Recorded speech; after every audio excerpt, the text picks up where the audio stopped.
Mag-share screen sa ako, guys. So this evening, we will be discussing about pre-stress concrete.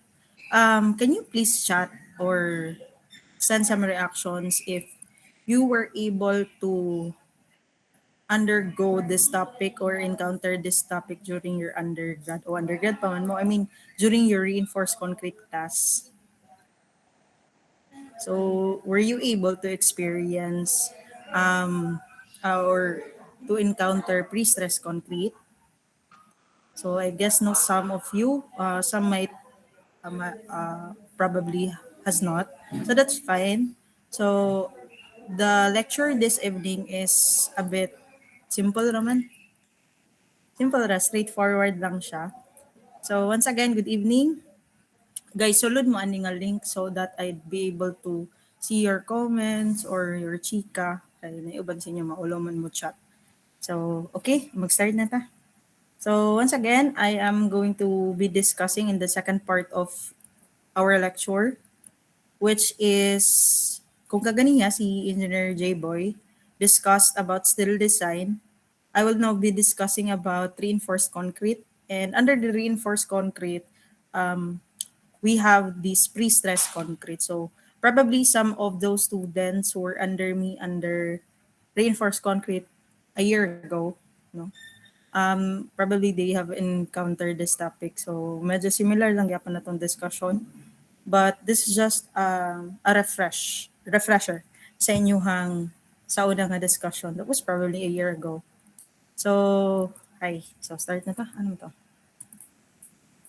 Okay, pre-stress concrete. So, for those who are wondering or first time pa jud maka-encounter unsay pre-stress concrete. So, imagine this bridge, no? I-compare na mong nato. Diretso na ko analogy unsay difference di ay ni pre-stress o di nang pre-stress. So, imagine this bridge, bridge na kay tarak-tarak dire. No, you have this certain truck and then imagine what would happen if this truck would agi o moagi siya. So, di ba, na-transition si ma'am. So, as you can see, if that specific member is non-pre-stress, what would happen? So, from as straight, no, nga initial state, after the truck has passed, niagi na siya. So, what will now happen? Na siya bending nga nitabo. No, na siya deflection. Now, if you compare the property of in a pre-stress concrete in an initial state, so sa may nitabo, nakabaw siya. So, if agian to siya sa load, guys, what would happen? Straight na siya. Okay? So, ang logic about non-pre-stress and pre-stress is that pre-stress is designed to provide wait lang, I-change pens na ako. Cambering. Sabi na si cambering. It's the process of this, ano siya ginatawag nga, cambering, guys. Sorry. Cambering. Sabi na si cambering. So, wait. Adjust lang kayo, guys, ha. Murag na press. Ano sabi ni? Keep. Na-did na ano siya. Na-exit. So what I was saying is na ginatawag nga cambering nga ginahimo ang mga construction or mga naa sa field para i-counter ang potential effect of deflection. So mo na ang ginahimo nga para dili kayo extreme ang value sa deflection nga gaka-experience. So that is what is called as cambering. No, cambering.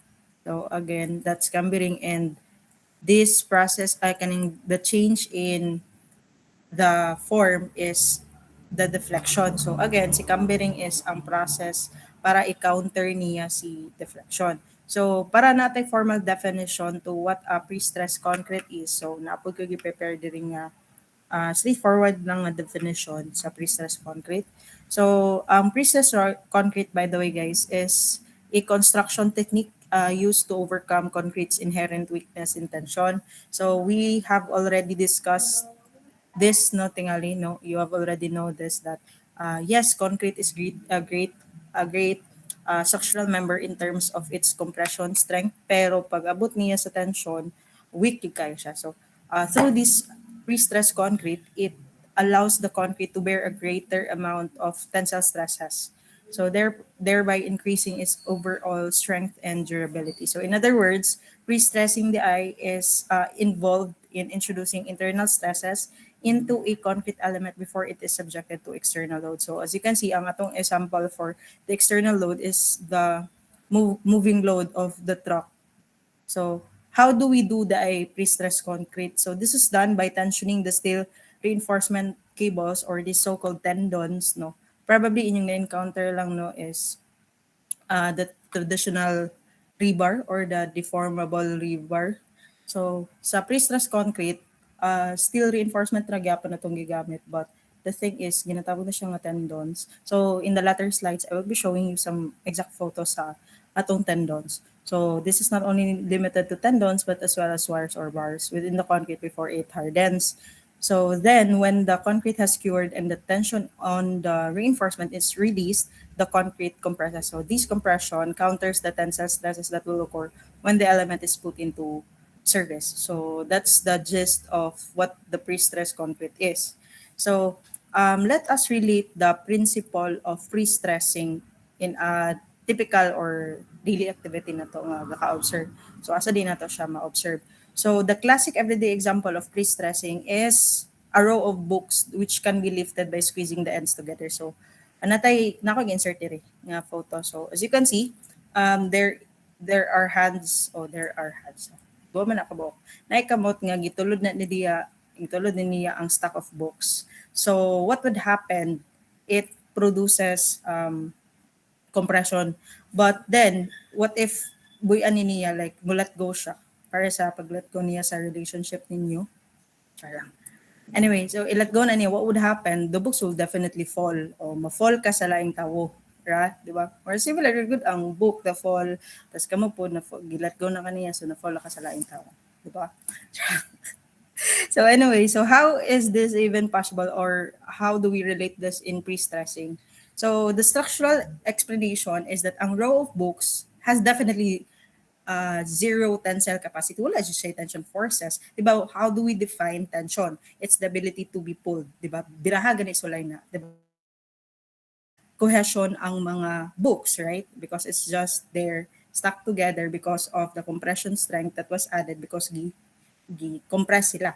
But then, similar ang property na sa concrete nga low siya tensile capacity. So therefore, the beam, let's call this beam of books, no, cannot even carry its self-weight. Dili gani niya madaog ihang kugalingon. So to overcome this, we provide an external initial stress or mo na niya itong ginatawag na pre-stress which compresses the books together. So now, they can only separate if the tensile stress included by the self-weight of the books is greater than the compressive pre-stress introduced. So, mo siya ang classic everyday example sa analogy sa pre-stressing. So, yun na siya. Now, let's dive more on the property of concrete. Now, we know that concrete is very strong in compression but weak in tension in an ordinary concrete, and the tensile stress at the bottom. So yun na siya, taken by standard steel reinforcement, and then there is still cracking which is still due to both bending and shear. So dili kay nato ni dive deep, pero the gist here is that taas ang property ni concrete sa compression pero low siya o tensile. Ana. So in pre-stress concrete naman, because the pre-stressing keeps the concrete in compression, no cracking occurs. So this is often preferable when we're in durability is a main concern. Ano siya? There are several types of pre-stressed concrete. So nga nang introduce na ko ni siya because this came out in the board exam, in the previous board exam. So unsa ni siya? First is defined as the pre-tensioning. So what happens in a pre-tensioned concrete?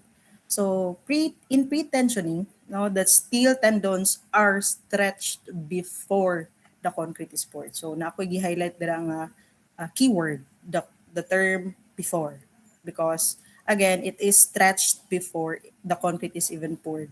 Naman, on the other hand, is the post-tensioning. So what's the post-tensioning?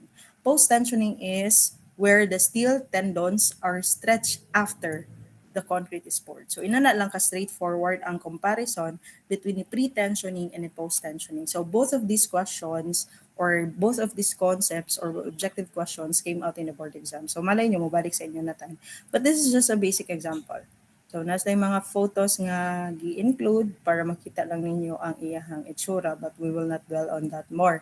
Para lang gud masabtan sa uban mong god nga unsa din ni among ginasolve. Siguro pre-stress concrete pero wala ko kasabot para asa siya gikan, unsaon siya and everything. So actually ang pre-stress solving pre-stress are there are different methods that you can use in order for you to solve for pre-stress concrete, pero we will try to adapt the method that is being used in the board exam. So butang na to, this is the basic concept method lang ta because this has been what is occurring in the board exam coming up. So butang na to, I think gigawas na gud ang pre-stress concrete in the last 5 years ng board exam. Mula gyud siya mintis, every board exam na agyud ang pre-stress concrete.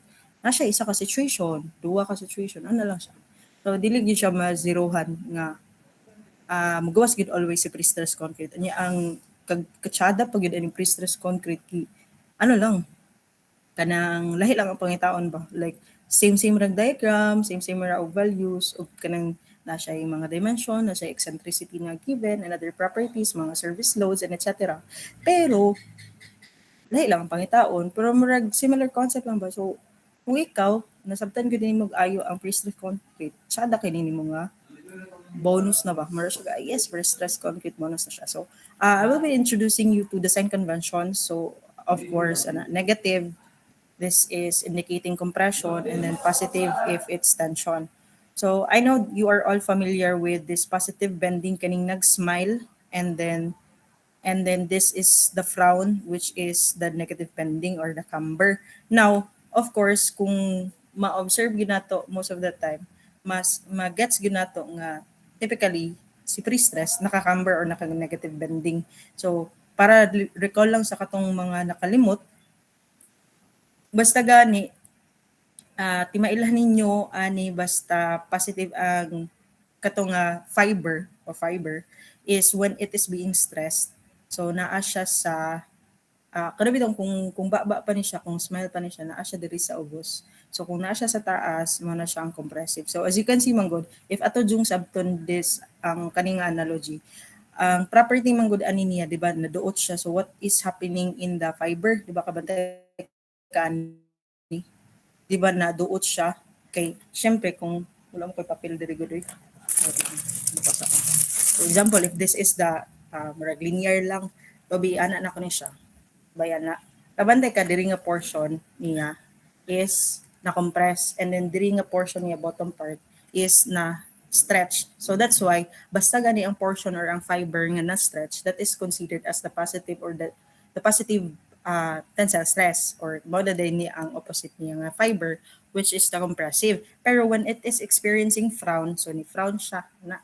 So the top fiber now experiences the positive or the tensile because most of its fiber are being stretched, and then on the other hand the bottom fiber is now experiencing the compressive stress. So ina na siya kay tungod kinaduot ba ang sa ilalom. So ina na ang ato ang pagsabot lang ingon ani nganong importante man siya because sa pre-stress manggod nga mga problems, you will be identifying whether ang top fiber is how much ang iyang stress nga gaka-experience sa top fiber, and then pila pud ang gaka-experience nga call this stress sa bottom fiber. So ina na siya, that's why it's essential. So let's dive more on the stages of pre-stress. So sa natay first is ang initial state of pre-stressing wherein walay pre-stress loss applied. So what is the formula for this? It's the combined stress due to the pre-stress forces. So ako pa din siyang expound more kung saan siya mga forces, plus the flexural stress due to the beam weight whenever applicable. So the second stage naman is the final state of pre-stressing wherein naanatay pre-stress loss nga na-apply, or basically naanay loss of stress nga gaka-experience si pre-stress concrete. So what's the formula for this? So it's the combined forces or stresses due to pre-stress concrete multiplied by the 100% minus the percent loss plus na din ka sa flexural stress due to all service loads. So that's the final state of pre-stressing. Now, if we will visualize this in a diagram, so if this is your beam, siya imong beam, and then this is the beam width, and then this is your neutral axis. And then, di ba, pasabot sa pre-stressing is, ang una gini mo mononan is, it is eccentric. Pasabot sa eccentric, it has eccentricity, ano ba? How do we define eccentricity? It's the offset distance, di ba? From the neutral axis or the centroid, pila iyang distance nga gikan sa iyang location of applied force going towards the neutral axis. So that distance or this portion here, mo na siya kung pasabot nga eccentricity. So sa pre-stress concrete ay most of the time ang atong applied load is eccentric. So that means that ang iyahang load is not acting at the centroid. So mo na siya. So that is what I meant nga eccentricity. Now, so if we are to reflect the diagrams or the stress diagrams, so ang inyong dapat timailhan sa pre-stress concrete tulo kang butang. First is ang force due to the direct or axial loads. O butang nato, this is the direct, di ba? This is the direct or the axial load. It's the direct axial load, and typically basta mga direct or axial loads, uniform na siya all throughout the beam, di ba? Now, napo ikaduha. Ang ikaduha na is due to the pre-stressing. So, what is now the stress that is being experienced, or how do we reflect the diagram due to pre-stressing? And then lastly is the diagram pertaining to all the service loads or all other loads that the beam is experiencing. So, muna siya ang disparity or ang tulo ka diagrams nga dapat ninyo masabtan. Now, as I was saying, diri ta start sa direct. Sa direct, ang property ni direct manggod is uniform siya. So, kung ang top fiber, every fiber of the beam is experiencing the same amount of direct load or direct stress. Muna siya. So, what's the governing equation for stress? Diba? It's just force over area. Diba? Stress is equals to P over A. Diba? Because the load is compression, so that's why we typically put negative. Muna siyang negative P over A. So that means nga ang equation da ay sa top fiber, di ba? Mauni si top fiber and mauni si bottom fiber, di ba? This is the top and this is the bottom fiber. So ang ilaha di ay equations or ang sign conventions ani in all the top and the bottom, from the top and the bottom fibers are all negative P over A because negative siya indicating its compression. So you really take note of this concept na dapat negative siya because as what I observed in my current students, no, naagi ba nga mag-answer nga kalimtan lang nilang negative. So dako na jud kayo ang disparity or ang difference sa answer sa ilang gi-answer sa correct nga answer. So mato siya. So this is negative P over A. Ako sa i-erase siya ha. Ano sa left double click. Delete na gabi ko pa i-erase ay. So this is the direct and negative P over A na siya. And then sa ubos pod, negative P over A or sa bottom fiber. Now, if we are to see the diagram due to pre-stressing, so ina siya gitsura. Diba? Because there is a load, what would happen? P times E. What's the result of the product of the force multiplied by the eccentricity? Diba? It's moment. Diba? Moment is equals to force times distance. We know that P is just the force and E is a distance or the eccentricity. Gikan na gyapon na si M is equals to F times D or mo na tong nabawan whenever mag-take tag moments. So that means nga naatay bending nga ka-experience, guys. So obviously kung naatay bending nga ka-experience due to the pre-stressing, so naatay diagram ana. So as you can see, mo ni siya ang diagram due to pre-stress pre-stress. Pre-stress na siya, then kani is direct. Now, ang inyong timan-an-ani is that ang pre-stressing, di ba, we know that it is being cumbered, di ba, na siya. Right? Na siya. So that means if this is the diagram pertaining to the pre-stressing, so kabaluta nga ang top fiber di ay nato, di ba, this is positive, this is negative. So kabaluta nga positive di ay ang ato ang diri, and then diri is negative. Di ba? Mo ni siya because this is due to pre-stress. Now, before ko nisulod ka gani or like bago pa jud ko nakasulod sa meeting ka gani with your discussion with the engineer J-Boy, nakita gid ako ang formula nga gigamit ninyo, which is the bending stress, di ba? So diri magamit ka pa nato sa bending stress. So bending stress is present because there is a bending, di ba? So bending stress, nakita ninyo kaganiya, ang formula is mc over I. That's the generic equation for bending. Pero di ba na nato yung mga bag-o or different nga equation per se, the moment is divided by the section modulus, di ba? So magamit ka po nato siya diri nga mga formulas. So but now, I don't know if na-introduce ka ganiha, probably na-introduce wala lang ko kaapas, pero this is di ba the generic or general formula. Pero we also have a derived formulas for a rectangular section because in every section, there is a specific formula that is being used in calculating the bending stress. So if we are taking into consideration man the bending stress of a rectangular section, so we have this derived formula of, kung saan itong derived formula na ito, FB is equals to 6M over BD squared. Mana siya. This is, again ha, this is only applicable for rectangular. Rectangular lang na siya applicable. Dili na ni siya pwede magamit if your, per se, your section is not rectangular anymore. So na siya yung mga edges and etc. etc. Basta kay, mana siya. Pero if ang cases dili na siya, what we call this, dili na siya rectangular, so you can definitely go back to the general formula of MC over I.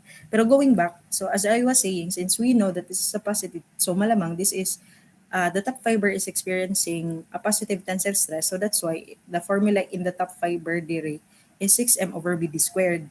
No? Ano siya? So, ma'am, 6M BD squared, lagi tayo mong gingon, pero nga nung PE man ni siya, muna akong gingon kaganiha. That moment is just the product of the pre-stressed force or the force applied multiplied by the eccentricity. So, kani siya, collective term sa P times E is just M. So, muna siya 6M BD squared. And then, of course, sa bottom ana niya, muna ni si 6 negative 6M over BD squared. So, pareha na siya, a logic, no? This is due to pre-stress. And last diagram is due to the loads applied or other loads, external loads. So, the diagram will look like this. Mano siya kung i-explain ka ganiha. Mana na siya. No? Ulala, hinapulagi na siya naka-angle, ma'am. So, unsa man tong example sa mga external loads that we can think of, diba? We have the gravity loads. And what are the examples of gravity loads? Diba? Dead load, live load, and other loads. And what is the orientation of these gravity loads, diba? It's downward. So, when that specific load is being applied on our beam or in any structure, if it is downward, so it is definitely portraying a negative connotation, di ba? Negative na po na siya ang atong connotation ana. So that means nga instead of this frown, no, smile kato na pong smile ang ato ang gaka-experience ko na sad. Ano to? O inana na sad. So unsa naman po yung implication basta mag-smile na siya because of this direct force, di ba? Diri na po is negative and this is positive. So that means nga ang atong top fiber is negative na daay and diri is positive. Nakita ninyo ang disparity nila.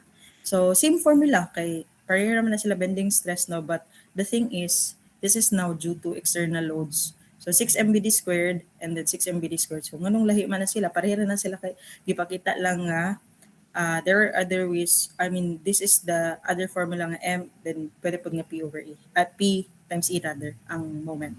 So, maglibog, honestly, when I was taking my review, no, wala mang good kaayo na ako, nasabtan, I wasn't able to fully grasp immediately how to draw this diagram. Kay if you ang para na ko no, if kabalo ka mo drawing sa behavior sa diagram, kabalo jud ka sa pag-solve ng problem. So what I usually do is ako jud i-drawing ang diagram.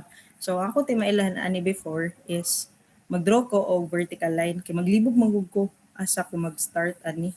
Example diri, asa ganito padulong diri ba to? Diri ba to o katong triangle? So example mag-draw ko line here ana siya. Then ako din tong i-visualize tong nga logic nga pag main kog pre-stress so malamang this is negative. So diri din nga portion left side no. This is the positive murag area and then this is the negative. Oh. So if na-notice ninyo butang nato this is pre-stress and then kabalot ka nga naka um, camber siya so naka-camber. So that means nga positive iyahang top fiber and negative iyang bottom fiber. So positive dira, di ba? Positive. And then ang bottom fiber na po niya is negative. This is due to pre-stress. Pero what about if this is now due to external loads? So sa external loads, amo lang gyapon nga diagram. So di ba, follow lang gyapon nato positive and negative. So kung positive and negative na siya, so that means okay, ako una-unaon, negative man ang top fiber, so diri ko mag-drawing sa triangle na ako. Ana. Sumpayan na nimo sa top sa bottom fiber nga positive. 'Di ba? Makita ninyo. So naa siya diri sa positive, then naa siya sa negative and positive. So mo lang ni siya. Pero if you are wondering nganong mura siya butterfly lang tawon because the logic or the concept behind this is that ang imong certain cross section is experiencing the maximum value for its bending stress as it goes farther from the neutral axis. So in layman's term, kung magkalayo siya from the neutral axis, mas dako ang value nga ma-experience niya for bending. So that means nga pag naali ka sa neutral axis, unsa may connotation ana that the bending stress is zero. So FB is equals to zero if you go nearer or even at the origin of the neutral axis. Mao na siya ang iyahang sabot. Tapos kay discussion ba. Pero I think kung ako, if I were the student, ako yung first nga dapat matambag sa inyo as a first time learner ani is just to familiarize the diagram, behavior of the diagram kay para masabtan ninyo kung unsa ang inyong equations or formulas gamiton in calculating the bending stress at the top fiber and then at the bottom fiber when it is due to the direct and pre-stress loads only and even including the external loads. So, ina na siya. Okay. So, ako sa ning i-resume kay dili na mo kakita ani. So, alas 8 na pero mubura mo gud atong examples ani upat ra ka problems. So, sakto pa kayo ang time taas pa. So, in calculating the stress at the top, ato na pa-resume kay para maklaro sa tanan no. If you are calculating the stress at the top, lagi ni maka-erase The formula is like this. So, di ba, mo na to ang top fibers. These are all our top fibers. So, kanin siya. Mo ni siya, negative P over A plus 6P E over BD squared or just basically 6M over BD squared or MC over I. Then next is minus 6M over BD squared. So that's the stress at the top. And then if you are looking or getting the formula for in calculating the stress at the bottom, so that's just negative PA, negative 6PE over BD squared plus na rin ka sa 6M BD squared. So again, naman na akong giingon kagana, this is only applicable for rectangular sections. So dili ni siya pwede applicable sa mga dili rectangular. So stress at the bottom, mura ni siya. So, ang pasabot nga fiber is ang kaniba, ano siyang fiber or ang portion or location. This is the top fiber and this is now the bottom fiber. Ana siya. So again ang bending stress is kung magkalayo ka sa imong neutral axis, magkadako ang value sa gaka-experience nga stress. No, mura gunag kung example, ang analogy ana is if depende pa din sa tao no, but if you are farther from home, mas dako ang imong mas daghan imong ga-experience nga stress sa life, not only ba when you are living at your parents' house, mas may stress imong una-unaon stress kay wala pa kakapangayo og balon, or stress or zero stress at all, na nakay pagkaon, na nakay food, na nakay kwarta, na nakay allowance. Pero this is not applicable to all. Pero when you move farther away from your parents, or you move outside the city or other places, so what are the stresses nga imong ma-encounter, no? Nagkalayo na ka, so nagka-experience na ka, ala ka paglungag sa sudanon, mga na ang mga problems and other responsibilities in life. So ano siya. Now, if again, as I have mentioned, if dili siya rectangular section, you always go back to MC over I, and do not forget this formula nga M over SX, because again, the section modulus, you know that section modulus, di ba makita, section modulus is actually equals to what? Inertia over the C. Oh, ano siya. So diri ra gyapon nagikan si S is equals to IC, or the section modulus. It's again had the ability of the material to resist bending. Diri gyapon na siya na derive MC over I. So since nasa denominator si SX, so that's gi-flip lang si C over I. Ana siya. So unsa may causes sa mga pre-stress losses, guys? So mo ni siya daghang definition, so you read it na lang. Pero pretty understandable and straightforward naman gud siya. Ang ako lang maong dugay po ko nag-explain sa concept kay kinahanglan man jud to ninyo gud nga masabtan ang behavior sa pre-stress ba. Sa iyahang stress diagram ay mo maka-formulate og mga formulas, kay kung masabtan na to ninyo ayo katong diagram, easy peasy na kay ang mga problems. So start na ta. So okay ra so far ang concept, no? 30 minutes gid ako siya gi-discuss. Okay ra? Okay ra ang concept, nasabtan na, no? I hope nila nasabtan. Wala may reaction ng mga tao. Okay, wala may pangutana. Sige. So example number 1. So calculate the top and bottom stresses felt by the pre-stressed concrete beam under initial state and final state at midspan section. Dead load is 24.8 kilonewton per meter and live load is 11.4 kilonewton per meter.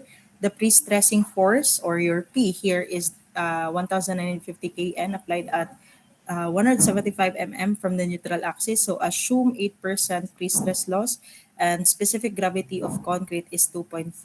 O, diba? Kadaghan o given. So ang imo lang goal ani is kuhaon nimo si stress at the bottom and top mo lang during the initial and the final state. 'Di ba? Initial is just due to the applied loads pero wala pa ang pre-stress loss. Pero pag naana ka sa final state, gi-apply na nimo ang pre-stress loss, 'di ba? So first and foremost, ang imong yung buhaton ani is klaro man kay sa problem man gud, no, nga naa siya given specific gravity, and obviously magamit din nimo siya para makuha nimo si W. How do we obtain W? 'Di ba? It's the unit weight times the area, 'di ba? Now, what is your area here? And what is the unit weight here? So we know that is actually 9.81. Pero since there is a specific gravity that was given, so malamang multiply na mo si specific gravity of 2.40. Ay din ka mag-multiply sa area. So to show you the solution, ano siya? Wala. So solution for the initial state. So W is equals to weight of the beam. No, weight of the beam, that's the 9.81, or the unit weight of water multiplied the specific gravity multiplied by the dimension in meters. So that's 0.5 times 800. And you will be obtaining 9.418. So ato na siyang later na lang na i-calculate para dili ta malangan. So at the top, so unsa atong stress diagram aning top, 'di ba? Mo ni siya, no? Mo na siya to ang fibers. I mean, mo ni siya nga to ang formulas. So ato lang ibutang diretso. That's negative PA, unsay P na to. This is the 1950. Kana siya.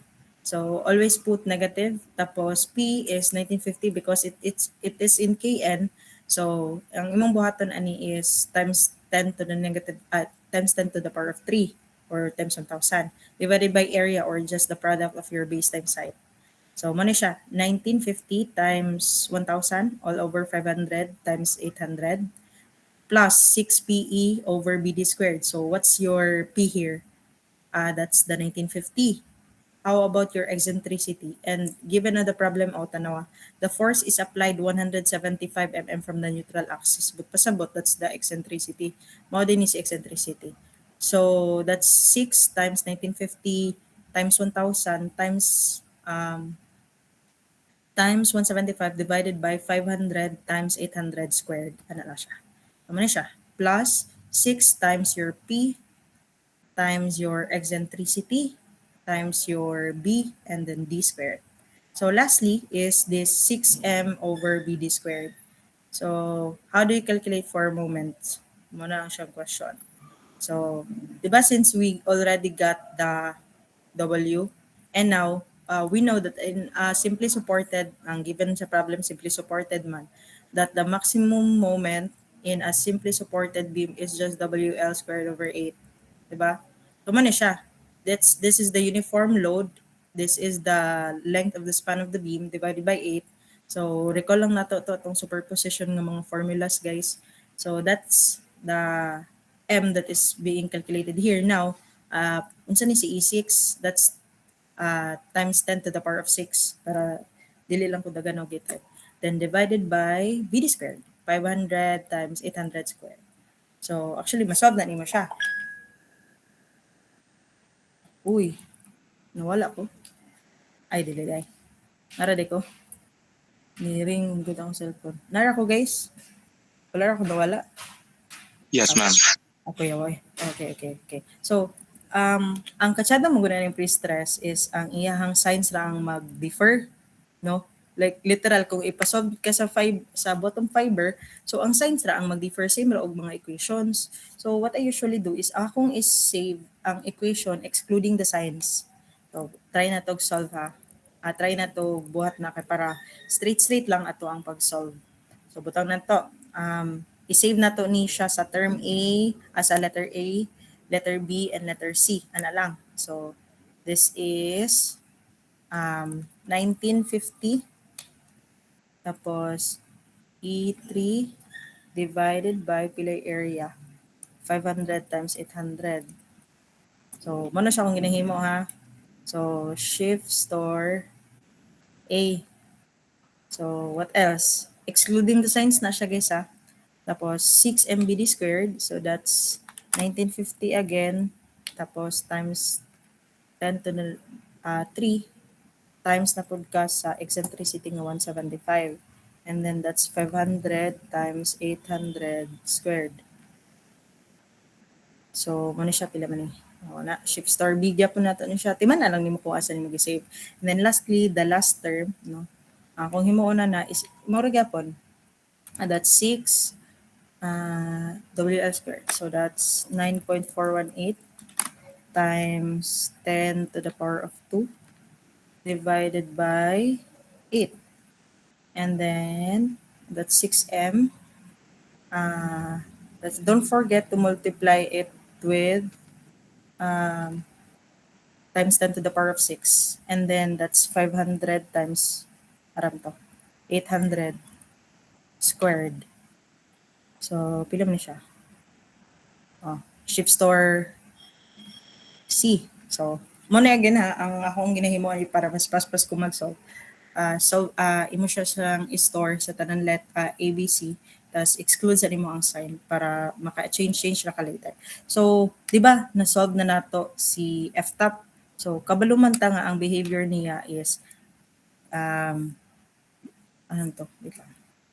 So, kabaluman ta nga ang ato ang formula sa F-top, di ba, is negative A plus B minus C. So, mura na itong i-type sa calcu para dali na ta makasolve. So, negative A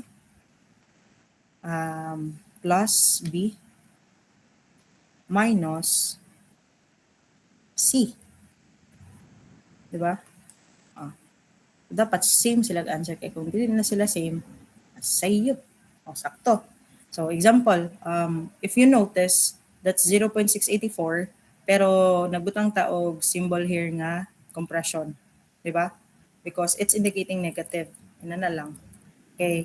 do not be confused sa mga choices kay butang ayo din mo pag mag-example mag-solve mo makakita din mo choice nga 0.684 shade dali siya shade pero na din naka open and close parenthesis C compression and then napit sa choices 0.684 pero tension kung imong gi shade and diri so is ang tension tapos wala ka kabalo pareha na bitaw na sila so safe na gyapon so ina na magbutang gyapon og choices si Ma'am Praxi nga iyahang ilaron sa mga para matrap sa katong sa compression and sa tension. So, di ba, F top pa ni. Daw sa F bottom, unsa man nato ang formula na, di ba? F bot is equals to negative, di ba? Negative A. Now, this is positive, so malamang this is negative B. Then plus C din ka, di ba? Because, di ba, itong diagram ani is, asan ito pwede mag-drawing? Di ba, ana man to siya. And rin na po sa isa is, ana. This is positive, this is negative, this is positive, this is negative. Diba? So, if ato ning i-follow nga formula, so that's negative A, what else? Negative B, and then plus na din ka sa imong gistore sa C. So, mano siya supposed dapat answer. So, tanaw na to. Answer reveal. Pare ko. Di ba? Tapos kay kag-type dira, dugay pa ko nag-type sa solution niya. Dali ra kay siya i-solve. Diba nakita ninyo? Same lang gihapon nga 9.066 pero na siya compression nga ibutang. So, di ba? Sayon ra siya. Inana lang. Tapos, this is for initial state pa man. Napay final state. Sa ganitong connotation, concept about final state, gi-apply na nimo ang loss of pre-stress. And according to the problem, gaka-experience daw siya 8% ka pre-stress loss. Diba? So, unsa man ni siya. Now, ang sa final state mong goods, di ba na siya, kabantay ka, ang kaning dead load, live load, live load. So, need na po nato siya i-apply. So, sa final state, need nato kuhaon ang total load of all in the beam. So, ano siya? It's the 9.418 plus 24.8 the live dead load and the live load. So, si 9.418 self weight of beam ni siya, guys. So, naka 45.618 kN. Now, ang imong goal ani is maghimo naman po kag another formula. So, ang atong buhaton ani is mag-store na pud ta sa D para sa bag-ong all loads, no? Sa all loads. Ato lay pakita ang solution daan aron makita ninyo ang iyang formula. Now, if you notice, 'di ba ang atong equation, it's the product of the combined load multiplied by the pre-stress loss and then plus or minus the bending stress due to all loads. So, na-notice na ako nga this is the difference. Same naman to siya equation ganyan. Ang difference lang is, ang W here is gi-change because ang entire loads naman ang itong i-consider. Ang dead load, live load, kaganiya kay ang self-weight lang man sa beam sa initial state. So, what we're gonna do here is same lang gyapon ABC, di ba to? Wala tayo i-change. Na lang tayo idungag. So, unsa man itong idungag here as ang last term. So, unsa na ito pagdungag sa last term? So, butang na to, the last term is 6 times 45.618 then times, times 10 to the power of 2 divided by 8 times E6. Actually, pwede rin na diretso E6 dira. Actually, tapulan mo kay kumo type o ka na times 10 to the power of whatsoever. So, akong ginabatan, E6, E3, E9. Kaya para paspas kay dinalian ba ang boards, no? So, na siya. So, pila man ni siya? Syntax, kaya nga naman. Kinahanglan di siya times. Kinahanglan may parenthesis. So, mani siya. Shift store lang na to sa D. Para dili na to ma-rewrite. Now, unsa may equation ani if we are to get the stress at the top. So, the equation that we're gonna use is F top is equals to negative A tapos what else? Positive B bracket or parenthesis multiplied by the 1 minus 8%, no?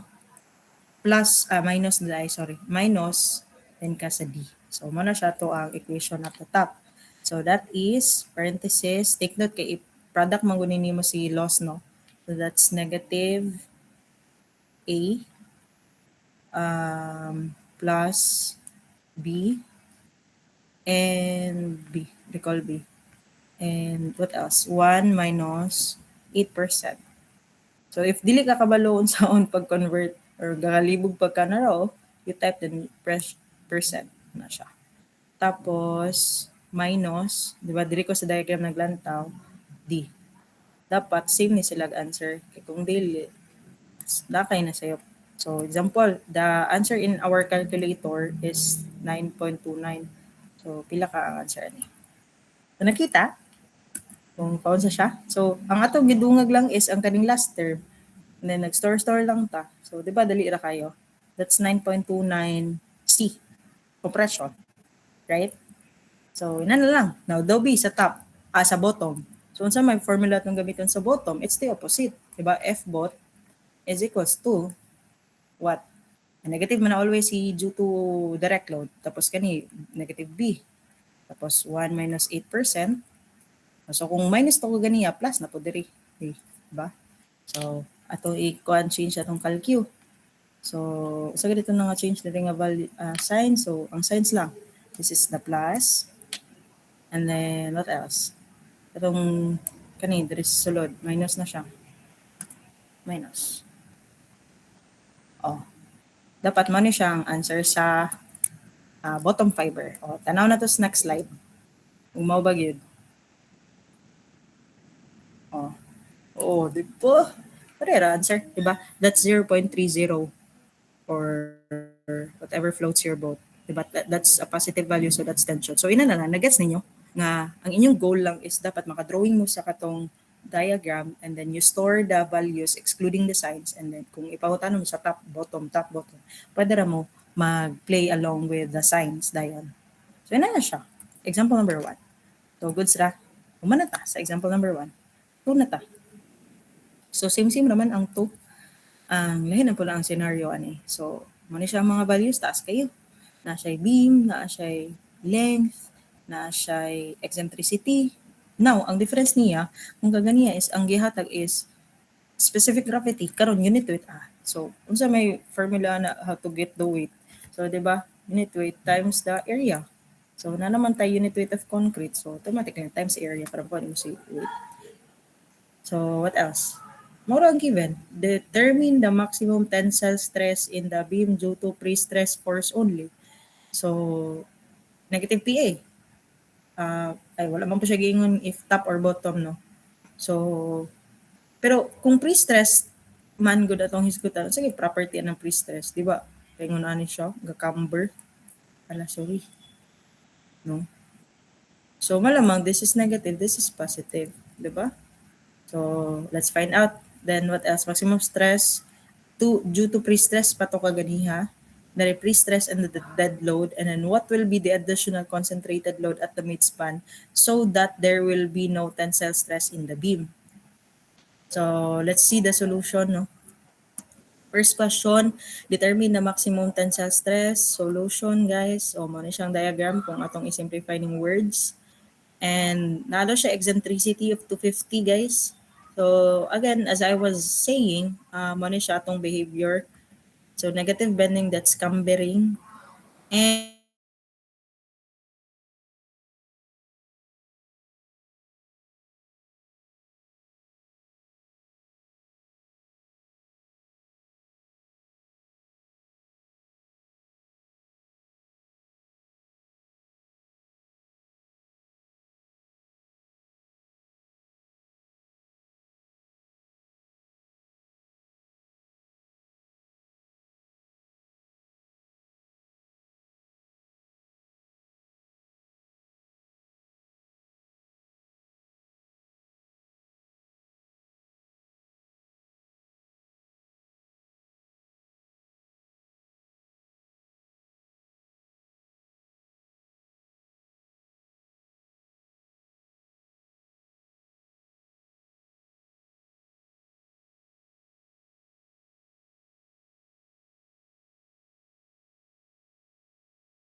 Hello guys.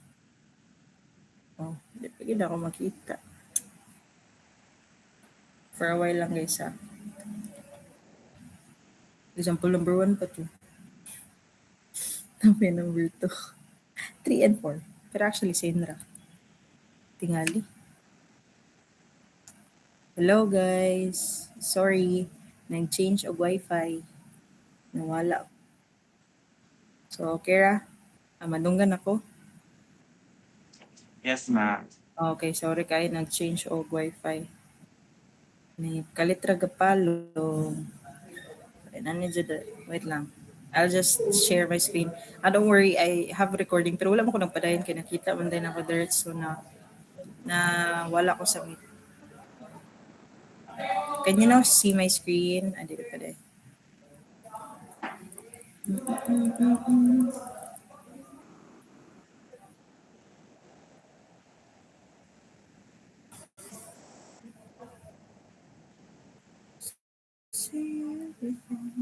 Wala pa, no? Share screen naman ko.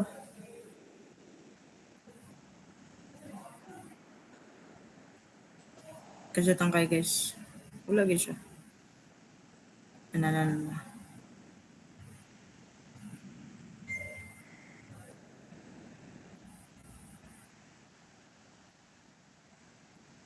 Yun. So, I'm back. So, sorry kayo. Inanadjud ang live. Hinay kayo. Anyway, so what I was saying, ano ko to? Di ba kay malamang tensile stress man ang imuhang ginapapangita. So malamang amo govern ang top fiber.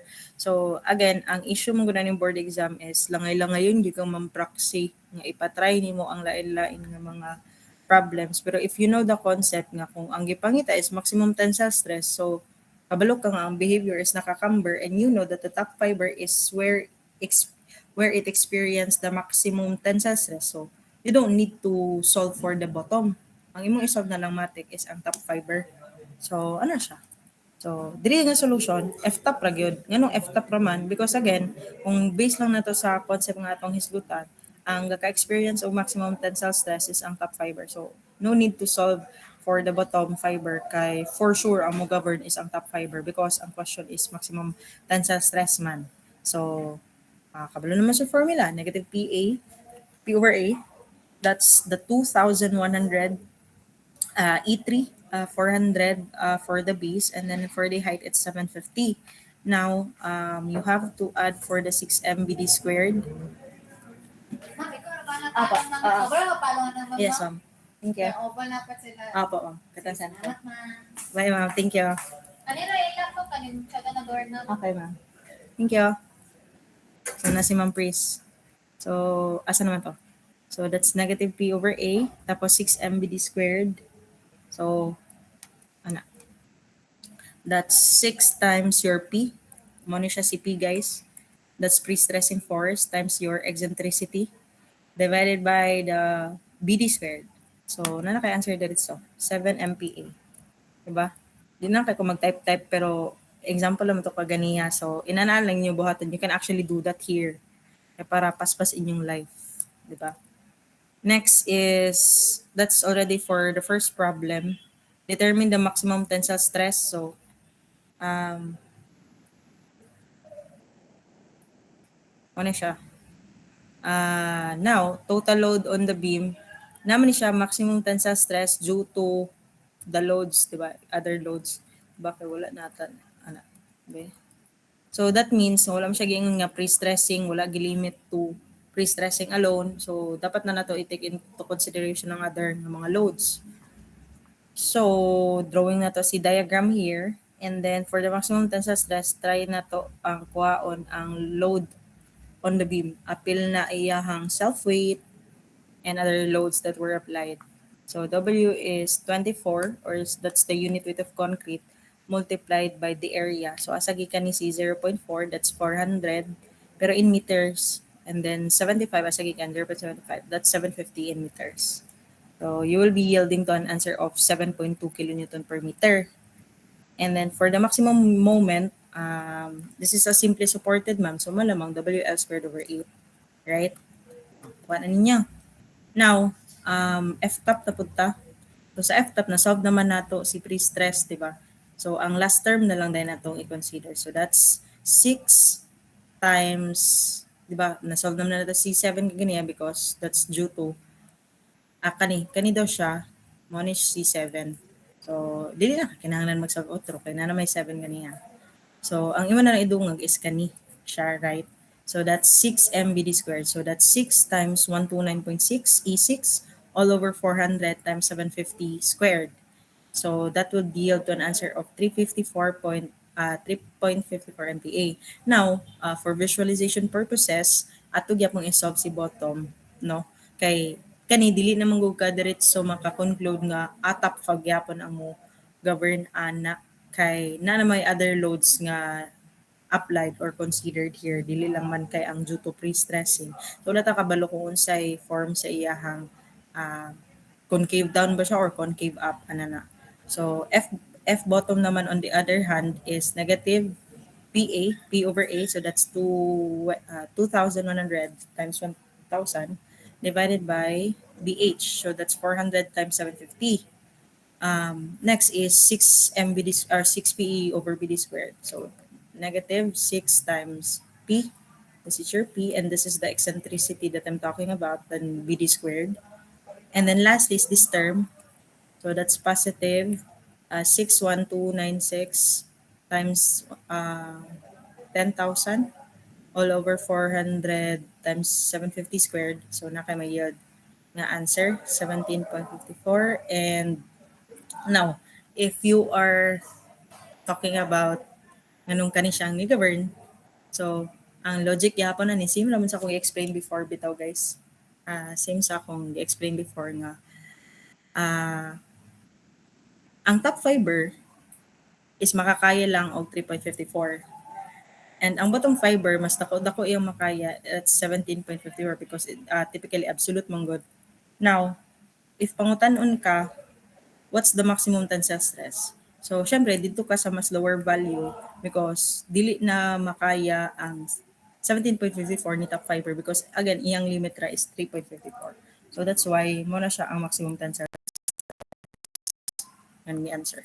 And then for the last problem, what will be the additional concentrated load at the midspan? So that there will be no tensile stress in the beam. So, kaganiyan nakita gyapon na to nako. Pagsulod jud na ay example si engineer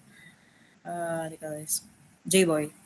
So sa simply supported, if additional load at the midspan, atong QE up So at the midspan, di ba, unsa man toy load, a formula, di ba? M is equals to PL over 4 kung point load. Pero kung uniformly distributed load, guys, na siya. So, M now is WL squared over 8. So, muna siya ang mga ginatawag na superposition ng mga formulas na dapat ninyong kabisado. So, going back, mura na siya diagram, pero maximum moment of concentrated load acting at the midspan is PL over 4. So, F top, na-solve nimo si 7 MPa kaganiha. Now, 6 MBD squared. Now, napagyod last ang additional load. Nganong diri na to makuha si P, si additional P. Kaya mong goal is kaniman si P. Na siya. So, malamang kani siya is PL over 4 na siya. I-ano lang sana na to siya so that masolve na to siya later. So that's 0. No tensile stress man daw at the beam. So 0. Kani siya. Kani silang equation. Di ba nasolve na to sa previous problem. That's 3.54. So mani siya 3.54. Now, kanina po din ang minus 6PL over 4. That's P or the unknown times L as gikan si L. That's the length or span of your simply supported divided by 4, then multiplied with 10,000 because it's in kilonewton meter, and then divided by that with area, BD squared, area BD squared ay additional. So shift solve din mo na kay makuha nga P, 44.25 kN. Ano lang siya. So, sumpay-sumpay ragid actually. Daghan kag skills. Ang basic ng mga foundations nga dapat mabaw-an. Ay, kung ka makasolve ani kay Ang imong nabawaan naman is W squared over 8. So what if kana imong gigamit kay wala ka kabalo asa na siya ma-apply? Maximum moment lagi na siya pero sa asa. Maximum moment na siya sa uniformly distributed sa isa ka simply supported. Pero lahi pod ang maximum moment if naay point load concentrated load acting at a midspan. And lahi pod ang formula na if ang concentrated load nimo is not acting at the midspan. So lahi na po na siya ang formula. So probably ako sang halungkat tong mga superposition ng mga formulas nga I think I gave it to my undergrad students. Oh, i-upload na ko to sa ilaha. So kato siya pwede ninyong mabansay-bansay to para maka balo na mo. Kay what if ang gihatag is cantilever beam dili simply supported. So lahi na pud ang formula na. So example number 3. Oh, 34 carry pa ni. So example number 3. Okay pa ta guys. Wala ra mo na stress. Wala ra man na stress. Kay basta kay kalmahi lang, do not think nga lisod ang pre-stress concrete. Kung masabtan lang gid ninyo ang concept ani promise sayon ra kay na siya. Ayaw jud kay ang katsada ng pre-stress concrete dili gyud ko masiruhan ani sa board exam. Kay magawas gini siya always. Promise. I swear to God, sa mga time ni gawas sa before mga 5 consecutive years na siya ni gawas. So malay nyo sa inyo nga time gawas kaya po. So ayaw gini ninyo, do not allow yourself nga di pre-stress concrete. Sayang kayo ang 3 points sa ka-situations. No, again, going back ta sa example number 3. Kani siya is, mani siya ning gawa sa board exam na mo and sa recent board exam. Pero as for the value, that's satirical, kay we do not know precisely if pila yun. But the concept is there. Nigawas gyapon siya sa mga time, nigawas pa gyud na siya previously, nigawas pa gyud sa recent. Ina na siya. So kani siya is dapat yun ninyo bansayon. So, dili na din is good if you notice the profile of the the diagram, the pre-stress is obviously not rectangular. So that means nga in order for us to get the bending stress, we cannot use the 6m over BD squared anymore. Ang ato magamit is MC over I. So, dili mabala ka kay goods ra na siya. So the section of a pre-stressed double T concrete floor joist is shown in the figure. The pre-stressing force in each T, kani pagid bay? Sure jud ko. Daghan, yung kayo nga bitay aning each T. Kaya as you can see, this is a double T. Oh, double T. That means duha. Pero maro kay si Ma'am Praxi kay iyang gihatag is each value sa kada T. So that means nga if isa times 1 ra imong i-multiply gawas na sa choices shading kadit. So yeah, sayop dito. So careful. O double T ang i-mention pero ang given nga pre-stressing force is each T ra. So that means if you are going to calculate for the total bending stress or the direct bending stress and even the load due to the direct load itself, you will have to multiply it with 2 because it says in the problem that it's double T times 2. So careful gid mo. So ang akong ginabuhat ana is basta kan magbasa ko, in circle gid kong mga highlight gid kong mga terms ano sa mga problems para dili na ako siya malakbayan. So going back.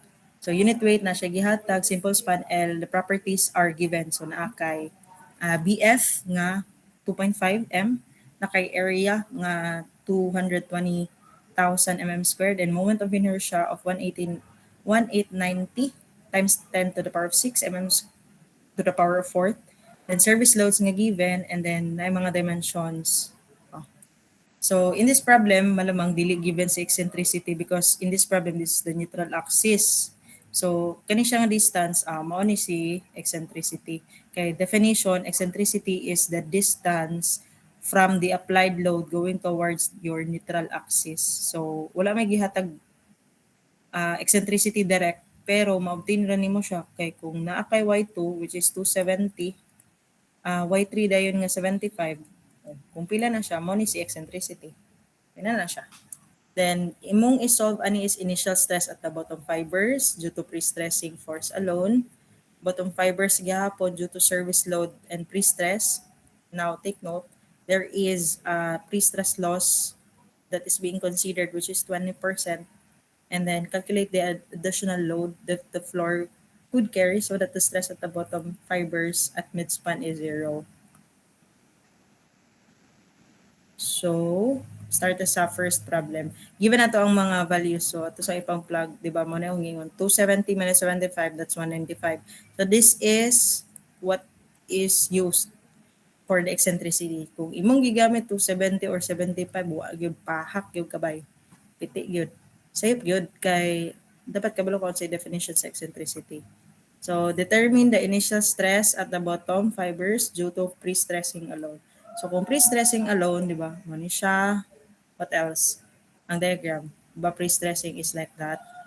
So, you know that this is positive and this is negative. So, imong goal is kwaon nimo si ang formula day ani is negative PA bottom man F bot. F bot is negative PA P over A, negative P over A, then minus, what else? 6, dili nila pwede. MC over I. Ano na siya? Kaya dapat na kay moment, dili naman ni siya rectangular section. So, MC. So, do you have an moment of inertia? And C dayon. Diba? Next, kuris-kurisan. Isang tanggalan kay aron dili mo malibat.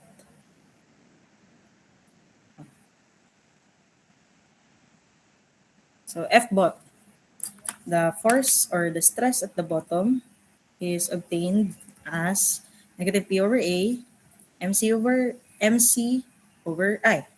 So what's your P here? Muna kung giingon ka ganiya nga, ang given sa problem is HT. So 750 kada T, so double T man ni siya. So times 2, times 2, times 2 ka. Na. Kaya kung nag-times 1 ra ka, naagya pa na sa choices. So, that is negative 2 times 750 times 1,000 divided by area of 220 mm squared minus moment. Do you know that moment is actually P times E? So, that's duha ka double T joist na force at 2 joist die multiplied by your E or eccentricity of 195 na ra, multiplied din nimo sa iyahang C or the, how do we define C di? C is the farthest distance from the neutral axis to the extreme outermost fiber. So, C, kung mas dako man si 270 kang 90, so mo siya ang farthest distance from the neutral axis to the outermost fiber. So that's 270 mo imong gamiton divided by moment of inertia. So siya ganini kay given na ang moment of inertia. So that's 1890 E6. Then na kay answer nga 48.60 MPa. Ano siya? Now, na po yung next problem, na-appeal na si service load. So unsa may mga service loads given diri? Naa kay 2.5 dead load and live load. So, mo sa imong goal una kuwaon. Kuwaon mo si total uniform load kay naa naman si applied load kani siya ba? Ano ni siya imong i-add. So, W. How do you obtain for W? I-add nimo si imong nakuha ka ganin sa first half weight plus din ka sa tributary width nga 2.5. 2.5 times 2.5. So, 2.5 kPa, actually kPa is kilonewton per m squared. That's the unit of pressure. Tapos, in order for you to get, di ba, unsa uniform load nga unit da, di ba, kilonewton per m, di ba? So, how do you cancel 1m from the m squared? Multiply na mo siya isa ka m para makancel ang isa ka m. So, mahimo na lang din siyang kilonewton per m. So, na ang question, unsa din nga width or with ang imong i-multiply or length. So, it's the 2.5. So, ano siya? W is equals to, it is na kinasapaw. It's the 2.5 nga kPa. Tingala mo no, 2.5 ba ni ma'am? It's the 2.5 kPa. That's the dead load. Muna siya ang dead load ha. Dead load. Now, asa man gikan si 2.5? Muna siya. It's the 2.5 muna siya ang imuhang linear nga gamiton or length sa imuhang effective slab width or Kung hisgutan na to, it's the tributary width. Ina na siya. Plus din nimo sa live load. Diba? That's 6 times 2.5. Ang 2.5 again is man siya nga value. It's the 2,500 mm. What else? And then plus din ka sa imuhang self weight of beam. That's 23.5 multiplied by the area. Now take note, the area here is mm squared. And your goal is to get an m squared. Sayop jud kay na nga imo ra day direct convert kay sayop gina siya. Ana siya. So what you're gonna do here, since unsa tawag ani kanang naka-squared naman siya. So ang imong buhaton ani, di ba? It's 220,000 mm squared. Ang imong goal lang ana is pila day ang isa ka pila day ang isa ka meter sa pila ka mm sa isa ka meter. Kung wala ka kabalaw pila ka mm squared. So it's 1,000 mm. So ang imong lang buhaton ana is square lang po na nimo sila. Kay aron ma-same na din sila wavelength ba. M squared na dayon mm squared. M squared na po dayon ang outcome niya kay kung ang imong imuon ani is taman ra ka 1m over 1,000 mm, sayop kayo. You are not abiding with the same level of exponents here. So mano siya ang nahitabo here because you know that in order for you to get the weight of self-weight of the slab, no, you are to multiply the unit weight of concrete times the area. That's what I meant. Okay, tsada na ganini karon kay naanay area given. Kay kung wala pa, solve pa gid ang area. So kung area siya ang hisgutan, pero since wala pa man siya naka meter square, so mo na siyang gi-divide siya to 1,000 square. So na-notice ninyo nga naka-squared na siya because mo na siya 1,000 squared. So 1 raised to square, so malamang 1. Then nasa sa denominator, pero maura gid na siya ang explanation ana. So na kay 26.42 kN per m, right? Now maximum moment, wala may gingon kung unsa ni siya. WS squared over 8. So that's 211.36. So same lang gyapon, ang imo lang ibuhatan is i-add lang to nimong missing nga mga values. So due to pre-stress, multiply din ka sa percent loss. So pila may percent loss sa problem? 20%. So due to pre-stress, multiply nimo sa pre-stress loss plus due to service loads. So 6m na kanina din nga mm mong gamiton. No? Dili na ka maka 6 MBD squared kay dili man din ito od square or rectangular. So imong gamiton is just FB is equals to MC over I. Ano siya? So negative 48.60 times 1 minus 20%, no? This is the percent loss, plus 211, that's the M, di ba mo ni si M? And take note, times nag 10,000. Tapos times the farthest distance from the neutral axis going towards the extreme outermost fiber. So that's 270 divided by the moment of inertia of 1890 times 10 to the power of 6. So you will be obtaining 8.69 MPa, which is in compression. So ina na lang siya, guys. And then for the last problem, ang pangutana is calculate the additional load the floor could carry so that the stress at the bottom fibers at midspan is 0. So, ano siya, equate lang to nimong additional moment to 0. So, F bot, negative 8.69 plus MC over I. So, M ang imong unknown here. So, that's 0 minus 8.69 plus moment times 10,000 MC over I. C270 divided by 1890 E6. So, nakay moment of 60.83 kilonewton meter. So, additional uniform load. So, that's WS squared over 8. So, that's 60.83 W8 squared over 8. Oh, 8 man iyang span diri, no?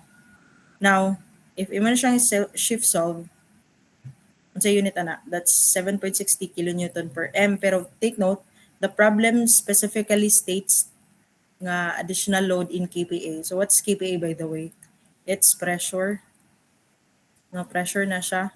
So that's kilonewton per m squared. So kinahanglan ka mag-divide og isa ka linear or length para maka-kn per m. So unsa man nga linear length? So this one. That's again 2.5. So WF 7.6 divided by 2.5. So that's 3.04. And KPA. And that's the final answer for this problem. Nasabtan, guys.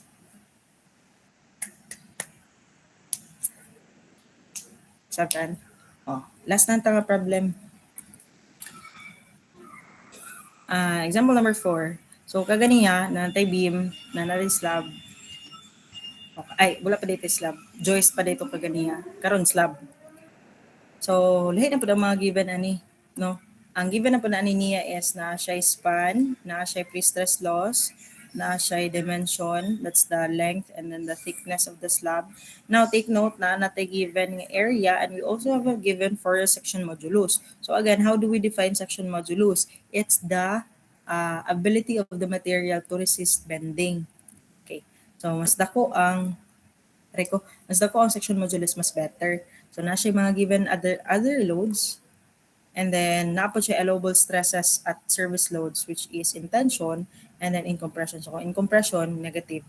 So na siya given pre-stressing force, and then we also have the eccentricity. Waon lang nato ang stress produced at the bottom fiber due to initial pre-stress. Tapos what else? Stress produced at the top fiber of the slab at midspan due to loads and pre-stress force, and if the allowable stresses at service loads are not to be exceeded, so maximum siya. So determine the maximum total load in KPA. Specifically, it requires KPA that the slab can be subjected to. Similar lang to siya sa previous problem nga dapat nimo siya i-divide. Ang uniform load nimo, i-divide mo siya sa isa ka length para makuha nimo ang iyahang KPA. First problem, what is the initial stress produced due to, at the bottom due to initial pre-stress force. So, the diagram na to. Diba na to. Tapos, so, this is positive and this is negative. So, bottom man, so negative P over A, and negative, this is rectangular naman, so pwede na ta. Pwede na ta mag 6m BD squared here. BD squared or ano. So this is F bot is due to pre-stress.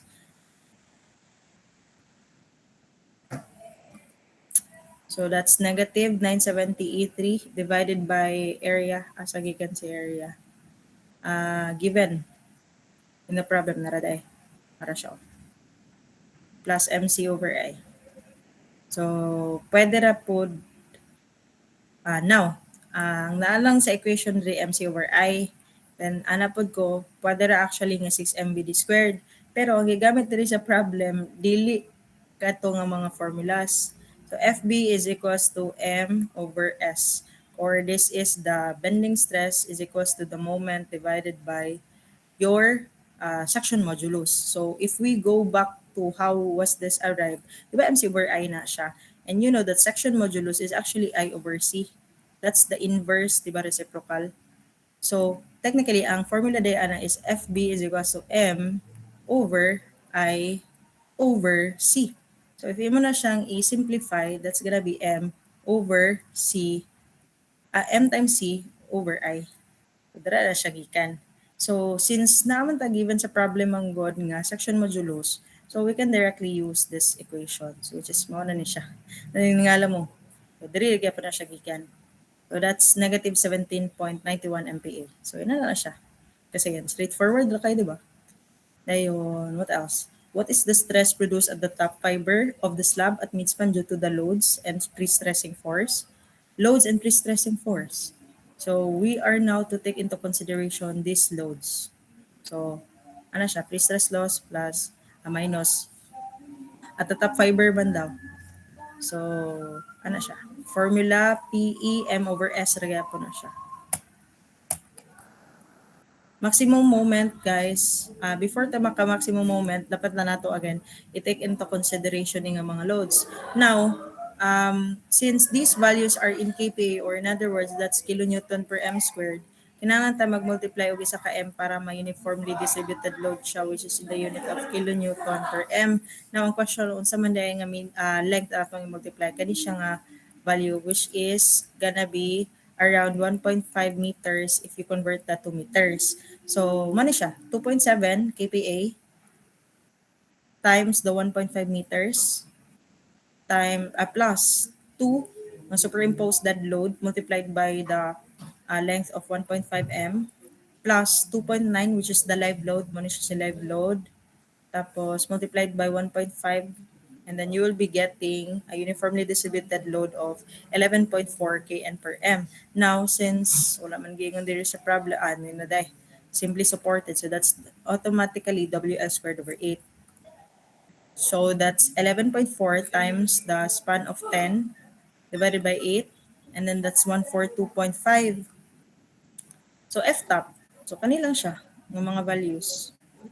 May mong gamitan. So negative 970, that's the pre-stressing, E3, and negative 970 E3 over the area, which is in this problem, plus 970 E3 multiplied by the eccentricity of 77 divided by your section modulus. So again, this equation is actually M over S, or himura na siyang PE over S. Ano siya?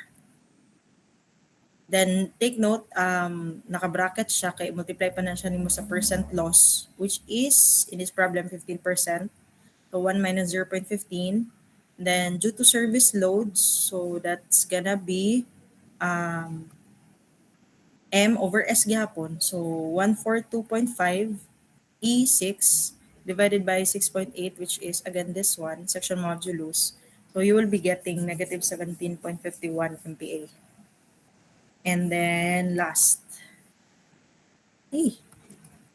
Let's go, last problem. If the allowable stresses at service loads are not to be exceeded, determine the maximum total load in that the slab can be subjected to. So paatras ta ang pag-solve na to ani guys.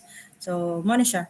So we know manggod nga service loads natong isgutan. So unsa kaha ang mechanism ani niya. So malamang kung service loads, that's the gravity loads, and then automatically it will be generating a concave upward or naka-smile nga diagram. So that means nga mo ni siya tong diagram. So this is the generic formula, di ba? Stress due to pre-stress multiplied by the percent loss plus minus due to service loads. Now, how do we obtain for the top? So that's negative 16.5. As gikan ni 16.5, this is the allowable stresses permitted by the problem due to at service loads. So since this is in compression, no, this is in compression, that's 16.5. So naaman siyang negative. Then negative 970 E3 over the area plus pa yung kag 970 E3 times eccentricity divided by section modulus multiplied. Both of the equations are multiplied with the percent loss, and then minus din kasi due to service loads. Due to service loads, which is in this case unknown man si M, right? Kay mo man natong kuhaan sa iyahang total load or maximum load. So shift solve na kay ma-obtain nga 135.64 kNm because that's moment. And then at the bottom naman kanina pod nga mga formulas.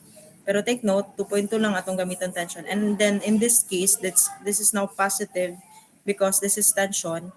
So that's 970 E3 divided by 1.4 E5. Dayon minus, take note rin na siya gikan. 970 E3 times 77 divided by 6.8. Then multiplied by the pre-stress loss. And then plus na din ka sa M over S. So na kay 118.49. Now, what will govern is the smaller value because obviously since, di ba, unsa ba itong formula for the maximum moment? Di ba, moment is WL squared over 8. So you are targeting the uniform load or the load itself, no? Kung simply supported man na siya.